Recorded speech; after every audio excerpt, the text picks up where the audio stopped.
Hey guys, it's like 10 o'clock where I'm at. It's been 4 days since I found out that Vicky passed away, my biological mother.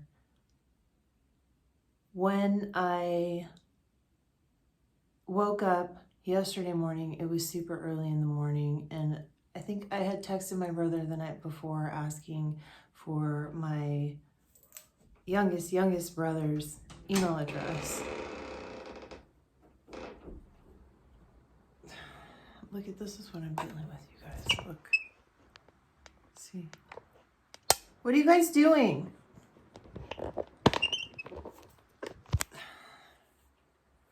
Anyway, so today I still feel really empty. I'm dealing with so many different emotions, but I would say like the major one is hurt and anger. I don't really have any regrets. I did have one major regret, and that was not buying her anything when we were at the Black.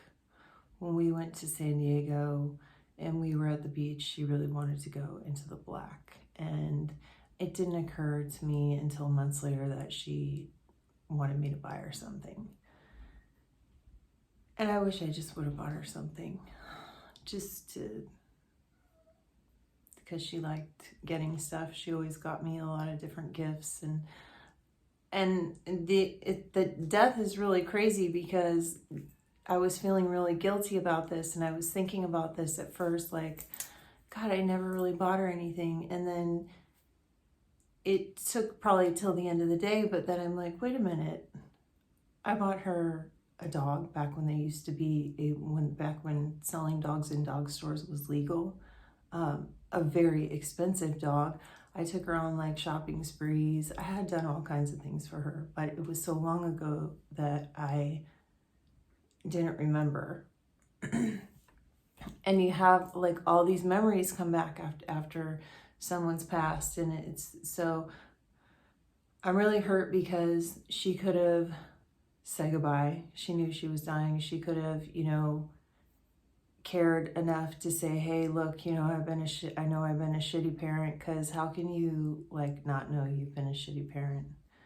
But she could have just said, hey, I'm sorry, but I love you. But she didn't care enough to tell me any of that. And a lot of people don't recognize the fact that if you come from a family that's divorced, children of divorce suffer immensely.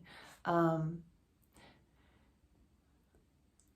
not trying to say that if you're married to someone and you're in a horrible marriage and you have children, you should stay in it.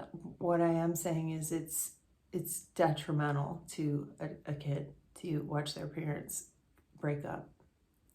And it's not just having to watch them break up, it's growing up with other families. So like my husband is always talking about how weird certain aspects of my family are and how his family is so different. And he grew up with two parents that are married and a bunch of siblings. And his mom stayed home and his dad went to work, and he always had, a family unit.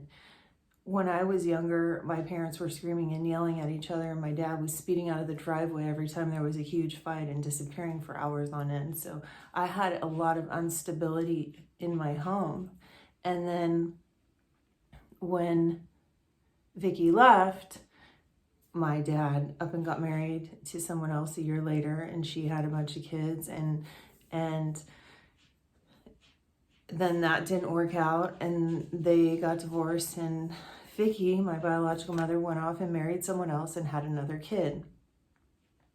Her son, my half-brother, the other day when I asked my brother for his yesterday morning when I asked for his email, he said no, and he sent me his Facebook link. And I don't know if I mentioned this yesterday, but I don't think I mentioned this part.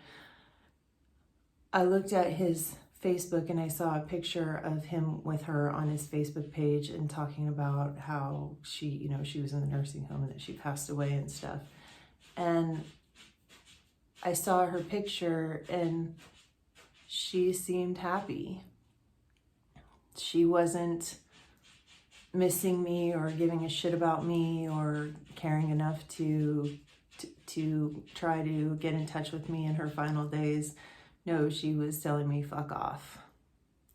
The bed, the picture that was shown was when she was literally texting me, go fuck yourself. So I have a lot of anger. I'm like angry because I'm sitting here crying my eyes out and feeling sad and having these memories and feeling feelings of guilt, and then realizing that no, she didn't care about me, and this was her final like, fuck you, like you don't want to come see me, I'm dying, you'll regret it, screw you type of thing. I don't regret it, and I don't regret it because if I hadn't gone, I wouldn't have known that she really just doesn't give a shit about me. If I had gone down there, I would have only been like, it just would have been more damaging for me. I know it would have, but I just like, you always hold out that hope that your parent is gonna one day tell you, hey, I love you, I'm sorry I did all this. You know, parents teach their kids their whole lives, so they say you're sorry, tell them you're sorry, yet a parent can never tell their child I'm sorry, and I don't know what it is. I was talking to a friend of mine about it, and she said, you know, I think it's just because parents think that they did the best they can, and that's it. They don't understand why their kids mess up or have issues. In their mind, they did the best they can. The woman told me she never wanted to talk to me again, and then didn't speak to me for 10 years. And when I showed up at her house fully blown manic, she didn't give me some huge hug as an embrace. She didn't do anything like that. She drove me to the bank and helped me deposit my retirement check and manage my online banking and stuff like that. But she didn't really try to get me to the hospital. She wasn't super concerned when I was run over by a car and nearly killed. She was never concerned for my safety.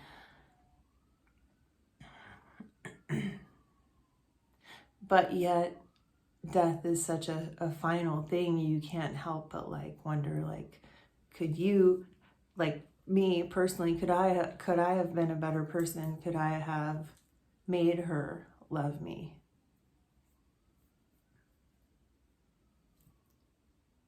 Anyway, yeah, it's crazy. It's crazy. Like,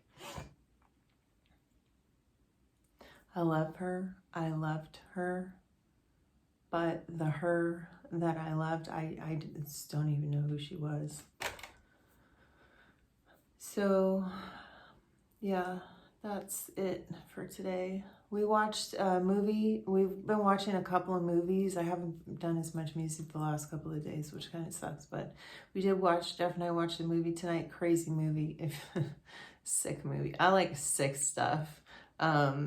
It's called The Platform. It's on Netflix. It's crazy. It's like weird, like cannibalism and stuff like that. It's anyways, it was a weird, stupid ending, but it was really entertaining. And then we watched Fantasy Island the other day, which was really good too. It has 7% on Rotten Tomatoes from viewers, but I mean, we found it kind of entertaining. Anyway, I am doing a bit better. I still have a very empty feeling in my gut, and I'm hoping.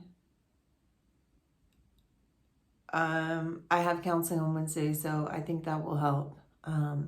Anyways, I hope you guys are good in dealing with quarantine or being locked down well. I hope none of you are suffering severely financially. If you are, know that everything is temporary and things do get better. How cliche is that? Anyways, thanks you guys. I'll see you later. Bye.